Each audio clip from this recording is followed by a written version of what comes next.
Cyrano de Bergerac de Edmond Rostand. Scène 5 de l'acte 1. Cyrano, Lebret, puis le portier.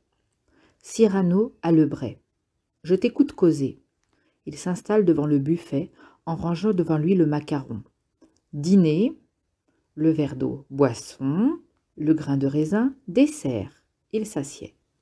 Là, je me mets à table. Ah, j'avais une faim, mon cher, épouvantable. Mangeant.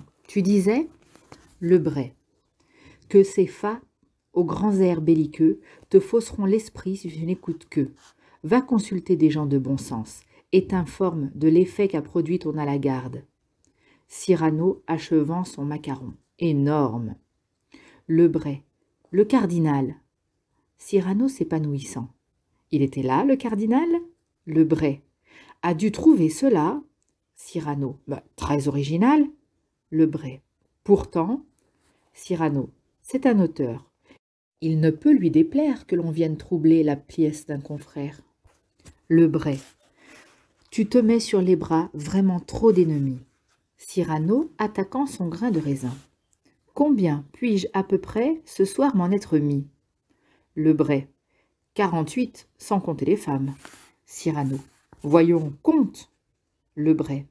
Montfleury, le bourgeois, De Guiche, le vicomte, Barreau, l'Académie. Cyrano. Assez, tu me ravis. Lebret. Mais où te mènera la façon dont tu vis? Quel système est le tien? Cyrano. J'errais dans un méandre. J'avais trop de partis, trop compliqués à prendre. J'ai pris Béret. Lequel? Cyrano. Mais le plus simple de beaucoup. J'ai décidé d'être admirable en tout pour tout. Lebret haussant les épaules. Soit, mais enfin, à moi, le motif de ta haine pour Montfleury, le vrai, dis-le-moi. Cyrano se levant. Ce silène, si ventru que son doigt n'atteint pas son nombril. Pour les femmes mon corps se croit un doux péril. Et leur fait cependant qu'en jouant il bredouille des yeux de carpe avec ses yeux de grenouille. Et je le hais depuis qu'il se permit un soir de poser son regard sur celle. Oh, j'ai cru voir glisser sur une fleur une longue limace. Lebret stupéfait. Hein? Comment? Serait-il possible? Cyrano avec un rire amer. Que je l'aimasse, changeant de ton gravement. J'aime. Lebret. Et on peut savoir? Tu ne m'as jamais dit? Cyrano. Qui j'aime? Réfléchis, voyons. Il m'interdit le rêve d'être aimé, même par une laide, ce nez, qui d'un quart d'heure en tout lieu me précède. Alors moi, j'aime qui? Mais cela va de soi. J'aime, mais c'est forcé, la plus belle qui soit. Lebret. La plus belle? Cyrano. Tout simplement qui soit au monde, la plus brillante, la plus fine, avec accablement, la plus blonde. Lebret. Eh, mon Dieu, quelle est donc cette femme? Cyrano. Un danger, mortel sans le vouloir, exquis sans y songer, un piège de nature, une rose muscade, dans laquelle l'amour se tient en embuscade. Qui connaît son sourire a connu le parfait. Elle fait de la grâce avec rien. Elle fait tenir tout le divin dans un geste quelconque. Et tu ne saurais pas, Vénus, monter en conque, ni toi, Diane, marcher dans les grands bois fleuris, comme elle monte en chaise et marche dans Paris. Lebret. Sapristi, je comprends, c'est clair. Cyrano. C'est diaphane. Lebret. Madeleine Robin, ta cousine? Cyrano. Oui, Roxane. Lebret. Eh bien, mais c'est au mieux. Tu l'aimes. Dis-le lui. Tu t'es couvert de gloire à ses yeux aujourd'hui. Cyrano. Regarde-moi, mon cher, et dis quelle espérance pourrait bien me laisser cette protubérance. Oh, je ne me fais pas d'illusions, parbleu. Oui, quelquefois je m'attendris dans un soir bleu. J'entre en quelque jardin où l'heure se parfume.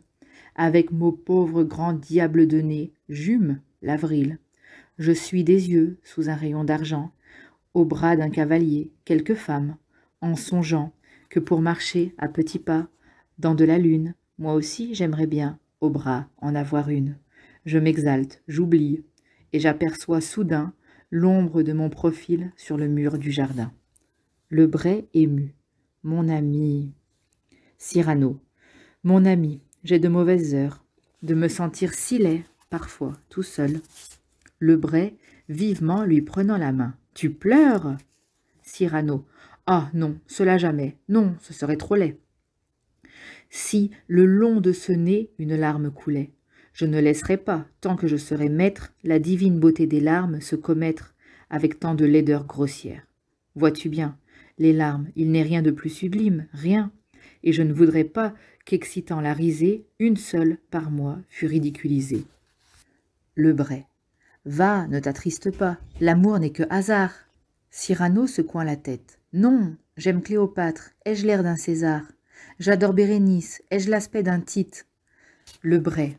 Mais ton courage, ton esprit, cette petite qui t'offrait là tantôt ce modeste repas, ses yeux, tu l'as bien vu, ne te détestaient pas. Cyrano saisit. C'est vrai? Le Bray. Eh bien, alors? Mais Roxane elle-même, toute blême, a suivi ton duel. Cyrano. Toute blême? Le Bray. Son cœur et son esprit sont déjà étonnés. Ose et parle, et lui parle enfin. Cyrano. Qu'elle me rit au nez? Non. C'est la seule chose au monde que je craigne. Le portier, introduisant quelqu'un à Cyrano. Monsieur, on vous demande.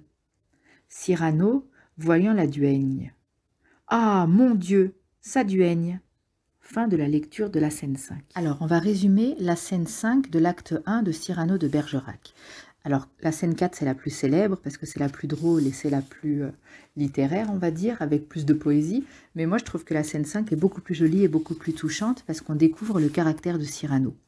Donc, Cyrano, il s'apprête à manger ce que lui a donné la distributrice qui vendait ses petits fours et compagnie. Et en même temps, il se confie à Le Bray. Le Bray le met en garde. Il lui dit « T'as beaucoup trop d'ennemis et il faut que tu fasses attention parce que ça va finir par t'attirer des ennuis. Quelle vie tu mènes et quel est ton but ?» Et Cyrano, il dit « Moi, je ne veux pas faire de compromis. Je veux être le meilleur partout et en tout. » Donc ça nous montre déjà un trait de son caractère. Ensuite, il finit par lui demander pourquoi est-ce qu'il a voulu absolument sortir de scène Montfleury. On se rappelle, Montfleury, c'était le comédien gros qui, d'après Cyrano, jouait mal. Et Cyrano, il dit « C'est parce que je l'ai vu essayer de faire des avances, ou en tout cas porter un regard que d'après Cyrano était incorrect, sur la femme que j'aime. » Alors le Bray est surpris que Cyrano aime une femme parce qu'il ne le savait pas. Et Cyrano dit qu'il aime Roxane. Donc Roxane, c'est le surnom de Madeleine Robin, sa cousine. Et il lui dit, si tu es amoureux de Roxane, pourquoi est-ce que tu ne lui dis pas? Et Cyrano dit qu'il craint une seule chose, c'est que Roxane se moque de lui. Ça, il ne pourrait pas le supporter. Et il se trouve très laid avec son gros nez, et il pense qu'aucune femme pourrait l'aimer. Il dit que parfois, quand il va dans les jardins, il voit des couples qui se promènent avec un monsieur qui a une dame au bras, et que lui-même, il aimerait pouvoir avoir une dame auprès de lui, mais il pense que, étant si laid, personne ne pourrait jamais vouloir vivre avec lui, ou en tout cas l'aimer. Et Bray lui dit « Mais est-ce que tu pleures ?» Et lui, il dit « Non, je ne me permettrai pas de pleurer parce qu'une larme, c'est beau. Et sur mon visage avec mon gros nez, je ne voudrais pas déshonorer une larme en la faisant couler sur un nez aussi laid. » C'est aussi un passage très poétique et très beau. Donc on voit que Cyrano, même s'il joue un peu les brutes et les fanfarons, c'est quelqu'un de très sensible. Et le chapitre se termine par le portier qui annonce que quelqu'un veut voir Cyrano. Et la personne qui veut voir Cyrano, c'est sa duègne. Alors la duègne, j'ai dû aller chercher la définition parce que moi non plus je ne savais pas ce que ça voulait dire. C'est une dame âgée qui surveille qu'une jeune femme ait une bonne conduite. C'est un peu comme un chaperon, donc c'est une chaperonne. Et cette duègne, donc cette dame qui surveille, qui est l'accompagnatrice de Roxane, demande à voir Cyrano. Donc Cyrano, on se doute, va avoir une surprise de savoir quel message Roxane veut lui faire passer.